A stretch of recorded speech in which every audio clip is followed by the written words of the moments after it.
toi et moi on va faire un exercice de cocologie aujourd'hui. Alors, qu'est-ce que je voulais te dire? Si tu sais pas ce que c'est la cocologie, bien que j'ai repris des vidéos à ce sujet depuis quelques temps, et comme tu le vois, je tourne toutes mes vidéos le jour même. La cocologie en fait c'est des exercices de psychologie, c'est des petits exercices de psychologie japonais qui sont marrants et qui permettent de découvrir des traits de notre personnalité ou de la personnalité des gens avec lesquels on est en train de jouer. Probablement que ce sera la dernière ou l'avant-dernière vidéo de cette longue série qui a duré 4 ans ou 5 ans. Tout simplement parce que j'arrive à la fin du livre et que j'ai plus d'exercices à vous proposer. Mais si jamais vous voulez continuer à faire des exercices, je vous conseille vivement d'acheter le livre qui s'appelle La Cocologie et dont je mettrai le lien dans la barre d'infos et qui est vachement bien. Ou bien de regarder toutes les anciennes vidéos dans lesquelles il y a tous les exercices et comme ça vous avez un accès gratuit à ces exercices-là. Entre parenthèses, pour les personnes qui s'indigneraient de la gratuité des exercices de ce livre, sachez que je suis en relation avec la maison d'édition qui m'a donné son accord pour faire ces vidéos. Voilà. Alors, parce que j'avais demandé l'autorisation en fait. Du coup, le principe, c'est que je vais te donner une situation et je vais te donner des questions en lien avec cette situation et l'exercice posé. Je vais te donner mes réponses et ensuite on va voir ensemble les réponses générales pour que tu puisses voir si tu es sain d'esprit ou pas. La situation. L'exercice s'appelle le labyrinthe. Retournons au parc d'attractions pour continuer l'exploration de votre inconscient. Il dit retournons parce qu'au début du livre, il y a un autre exercice avec un parc d'attractions. Vous êtes déjà familiarisé avec certains circuits, avec l'excitation vertigineuse des montagnes russes et les frissons bon enfant des manèges. La maison des horreurs nous attend toujours, mais mieux vaut l'explorer à deux. Ça me rappelle qu'une fois j'avais fait la maison des horreurs avec Farid, mon ancien mari que tu connais, qui a une chaîne YouTube qui s'appelle Farid N. Et j'étais terrifiée, et on était justement dans un labyrinthe et j'étais persuadée que je pourrais jamais m'en sortir et c'était terrible. J'étais terrifiée en fait parce que j'ai peur des endroits fermés, noirs, petits. Et en fait à un moment donné du labyrinthe, il fallait rentrer dans un petit tuyau mais ça durait genre peut-être 5 secondes. Et je hurlais, j'avais vraiment peur. Non, je hurlais pas, mais j'étais paralysée. J'arrive pas à rentrer dans les petits tunnels comme ça me fait trop peur. Et en gros, on avait allumé les lumières alors c'était interdit, mais je m'en battais les steaks et on avait fini, on s'était fait expulser du truc. Voilà. Je suis désolée, les Américains. Bref, que diriez-vous à la place d'une promenade? Que diriez-vous à la place d'une promenade à travers le labyrinthe? Que diriez-vous à la place? Je sais pas ce qu'ils ont envie de dire, on s'en fout. Vous avez trouvé votre chemin à travers ce gigantesque labyrinthe et vous vous tenez maintenant près de la sortie. Laquelle des affirmations suivantes correspond le mieux à votre état d'esprit? 1. C'était trop facile, j'ai terminé en un rien de temps, c'était du gâteau. Plus personne ne dit c'était du gâteau. 2.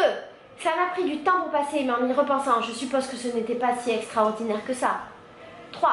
J'étais complètement perdue, pendant un moment j'ai bien cru que je n'arriverais jamais à m'en sortir. 4.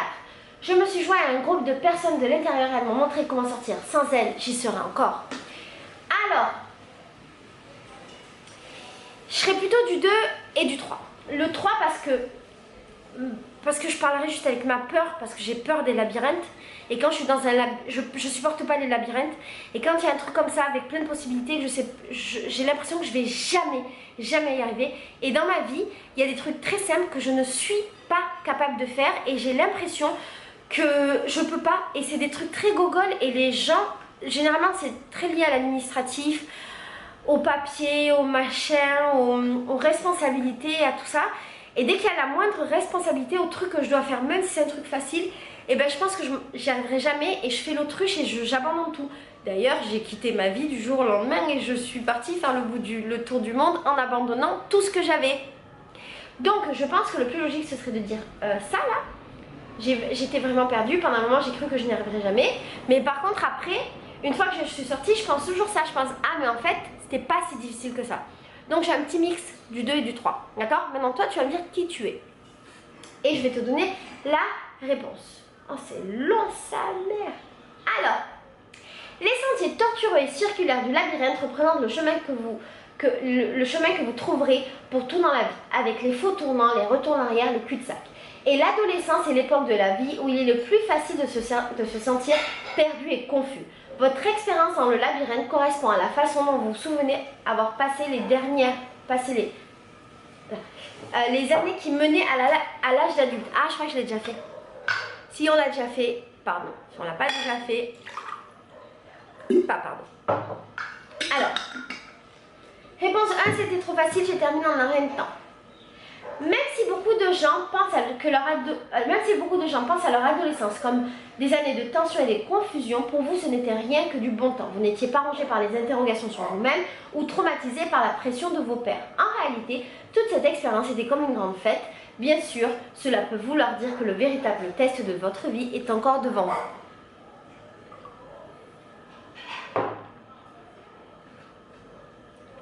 Deuxième, qui était... elle est pas bonne, non?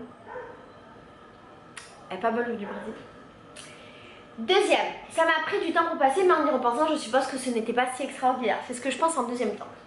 Vos années de collège et de lycée ne furent pas faciles pour vous. Et il est plus que probable que vous ayez passé plus d'une nuit à vous poser les mêmes questions que chacun d'entre nous. Amour, amitié, avenir. Mais cette expérience vous a aidé à créer la personne que vous êtes aujourd'hui et les leçons apprises vous soutiendront à travers n'importe quelle difficulté à venir. Progesser, ce qui veut dire en portugais, ça pourrait être ça. J'étais vraiment perdue, blablabla, qui est mon cas à moi. Même si presque tout le monde passe 1 ou 2 années difficiles en grandissant, votre inquiétude fut extrême. Vous réfléchissiez à des problèmes qui n'existaient que dans votre tête et vous vous torturiez à force d'anticiper et de douter de vous.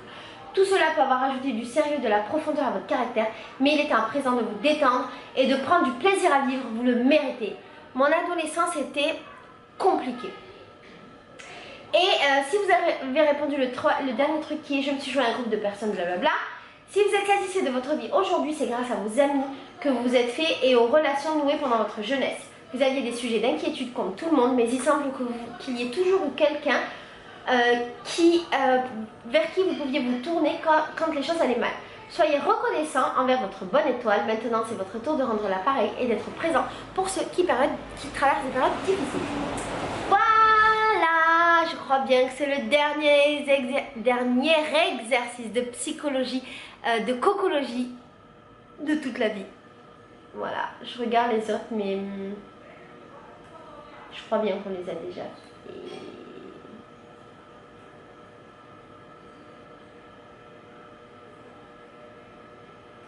Ah, peut-être pas.